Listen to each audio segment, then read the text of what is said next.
Shalom.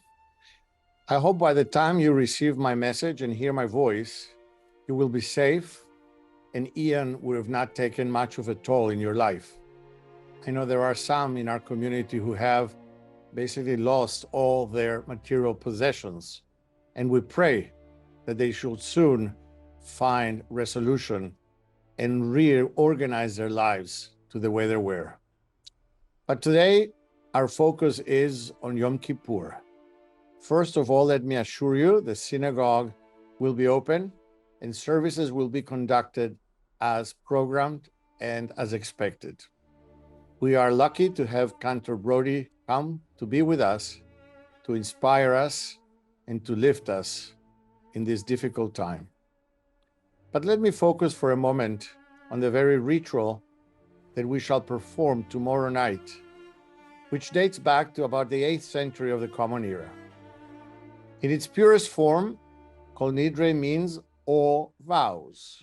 It is about creating a legal format to absolve anyone of vows they may have taken and yet could not fulfill.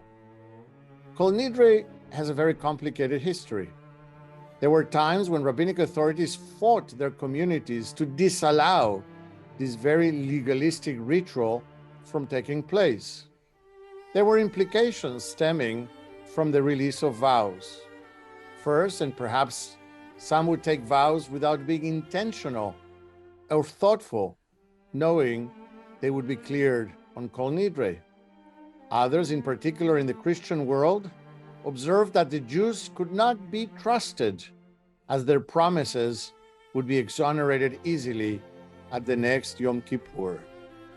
And finally, through time, Kol Nidre also supported the reality that converts had to make promises to behave as Christians, but secretly maintained their Jewish practices.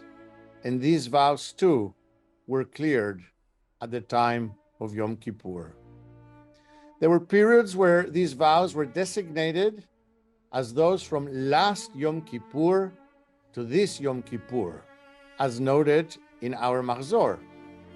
At other times, some rabbis ruled one would not be absolved of past vows, and suggesting asking for absolution for future vows, namely those we would take in the coming year.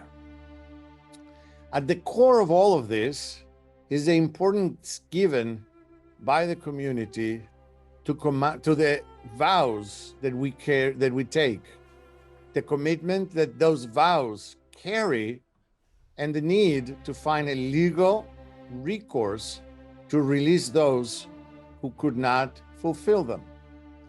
The legalistic pageantry and ritual is expressed by convening a Bet Din, a Jewish court of law. This Bet Din bears witness to those who come to clear their name for vows taken in vain and to be acquitted from them. The use of the talit adds to the drama, as this is the only time one would wear a talit after sundown. Kol Nidre, as you all may know, must be recited before sundown, when the holiday actually begins. The reason for this is found in the Talmud, where we learn that one may not ask for absolution of vows on Shabbat or other festivals. But perhaps more than anything else, the melody of Kol Nidre haunts our souls. Psychoanalyst Theodor Reik contends that even Jews who are totally removed from any formal ties to Judaism are susceptible to Kol Nidre. He believes that it speaks to the collective Jewish unconscious of its deepest tribal memories.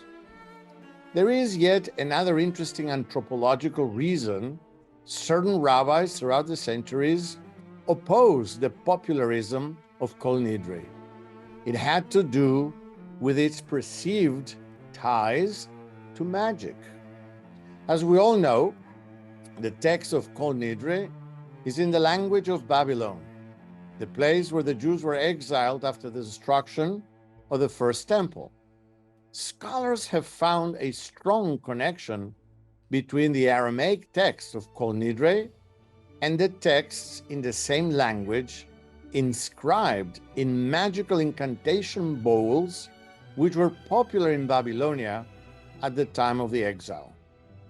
According to this view, the function of Kol Nidre was to serve as an annulment of curses and oaths, originally not in the sense of promises or contractual obligations that could touch evil forces in the community. From a practical standpoint, the incantation of Kol Nidre would then be recited 3 times to ensure latecomers would be able to hear it. Others suggest this repetition is intended to prolong the ceremony until it is dark outside. Whatever the reason, the threefold repetition with its stirring melody invites us to search deep in our souls to find meaning in this, the holiest day of our collective year. I hope that I will see you all in Shul as we join Cantor Brody, and together we invite holiness into our midst. Egmar v'chatima tova.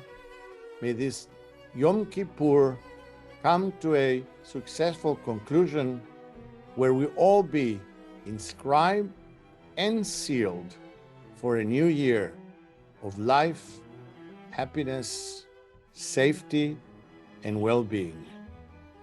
Shana Tova umetuka.